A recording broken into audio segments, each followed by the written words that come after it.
We provide you the platform to turn your dreams into reality. Give wings to your aspirations with KR Mangalam University. Chirag Paswan का vision बहुत बड़ा है। 2025 में deputy CM और 2030 तक CM बनने की स्क्रिप्ट लिखी जा चुकी है। नीतीश कुमार रिटायर हुए तो चिराग पासवान बिहार में उनकी खाली हुई कुर्सी को भरने का काम करेंगे और इसके लिए बहुत सटीक प्लानिंग की गई है। अब तो ये कंफर्म है कि चिराग पासवान बिहार विधानसभा चुनाव हर हाल में लड़ने वाले हैं। वो केंद्रीय मंत्री पद से इस्तीफा देंगे और बिहार में जमीनी स्तर पर अपनी पार्टी एलजेपी रामविलास को मजबूत करेंगे। लेकिन सवाल ये है कि क्या चिराग महज मंत्री या विधायक बनकर बिहार में एलजेपी को मजबूत कैसे करेंगे? जाहिर है कि इसके लिए उन्हें डिप्टी सीएम या सीएम की कुर्सी तक पहुंचना पड़ेगा ही।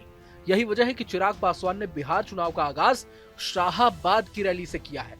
हो सकता है कि शाहाबाद इलाके की किसी एक सीट से चिराग चुनाव लड़कर अपनी पार्टी का खोया हुआ रुतबा वापस हासिल कर सकें।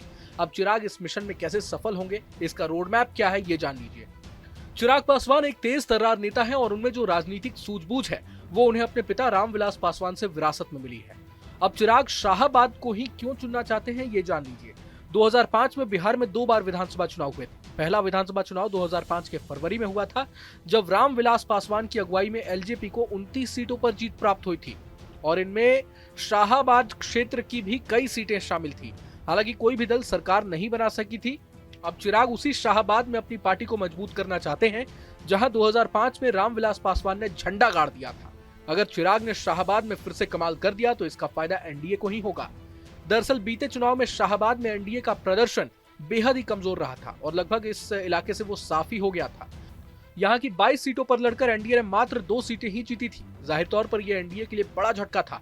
2022 में शाहाबाद में एनडीए को बहुत बड़ा झटका लगा था। शाहाबाद इलाके के भोजपुर, रोहतास, कैमूर और बक्सर जिलों की 22 सीटों में 20 सीटों पर महागठबंधन के उम्मीदवारों ने कब्जा जमा लिया था, जबकि एनडीए गठबंधन को मात्र 2 सीटें ही मिल पाई थी। शाहाबाद महागठबंधन का कितना मजबूत गढ़ है, ये आप इस बात से भी समझ सकते हैं कि 2024 के लोकसभा चुनाव में शाहाबाद की 4 लोकसभा सीटें यानी सासाराम, काराकाट, आरा और बक्सर से महागठबंधन के उम्मीदवारों ने जीत प्राप्त की थी। अब ध्यान दीजिए तो 243 सीटों वाली बिहार विधानसभा में एलजेपी का सर्वश्रेष्ठ प्रदर्शन 2005 में ही था, जब उसने 29 सीटें जीती थी। लेकिन इसके बाद वो हमेशा पीछे ही रही। एक कोशिश 2020 में की गई थी, लेकिन चिराग पासवान यहाँ भी कामयाब नहीं हो पाए थे। हालांकि उन्होंने कईयों का गेम बिगाड़ दिया था। इसीलिए चिराग का फोकस शाहाबाद पर है, क्योंकि यही इलाका उन्हें बिहार में किंग मेकर बना सकता है। जैसा कि चर्चाएं चल रही हैं कि एनडीए में सीट बंटवारे के तहत चिराग की पार्टी को 28 से 30 सीटें मिल सकती हैं। ऐसे में अगर चिराग 20 सीटें भी जीतने में सफल हो जाते हैं तो जाहिर है कि डिप्टी सीएम की कुर्सी पर वो अपना हक जताने से पीछे नहीं हटेंगे, अगर एनडीए की सरकार बिहार में बनती है तो। खास बात यह है कि चिराग पासवान उस कमजोरी का फायदा उठा रहे हैं जिसके तहत बीजेपी बिहार में अपना चेहरा नहीं बना पाई है। अगर राज्य में बीजेपी का कोई सशक्त चेहरा होता तो संभव है कि चिराग केंद्र की राजनीति में ही रहते। लेकिन अब जब नीतीश कुमार के बाद एनडीए में एक तरह से चेहरे को लेकर खालीपन है, तो चिराग पासवान इसका फायदा उठा रहे हैं और अपने पत्ते सावधानी से खोल रहे हैं। एक सामान्य सीट से चुनाव लड़ने का निर्णय भी इसी कड़ी से जुड़ता है। ऐसा लगता है कि चिराग पासवान अपनी पार्टी को सिर्फ पासवानों की जाति पार्टी से आगे ले जाना चाहते हैं। चिराग पासवान युवाओं और महिलाओं जैसे विभिन्न अन्य वोटिंग ब्लॉकों को शामिल करना चाहते हैं और यही कारण है कि वो सामान्य सीट से चुनाव लड़ने की बात कर रहे हैं। चिराग पासवान फिलहाल बिहार की राजनीति में अगले नीतीश कुमार बनने की चाहत रखते हैं, लेकिन हकीकत यह है कि नीतीश कुमार की जेडीयू की राह अभी उनकी पार्टी का वजूद नहीं है। नीतीश कुमार की पार्टी जेडीयू बीते 2 दशक से लगभग 20% वोट शेयर वाली पार्टी रही है और इसी कारण वो बिहार की 3 ध्रुवीय राजनीति में सत्ता के शीर्ष पर रहे हैं। ऐसे में चिराग पासवान कितना वोट शेयर अपने लिए बढ़ा पाते हैं, ये देखने वाली बात होगी। ये भी बड़ा तथ्य है कि वर्तमान में बीजेपी के पास मौजूदा सहयोगियों को साथ रखने और नीतीश कुमार को चेहरा बनाए रखने के अलावा कम ही विकल्प है।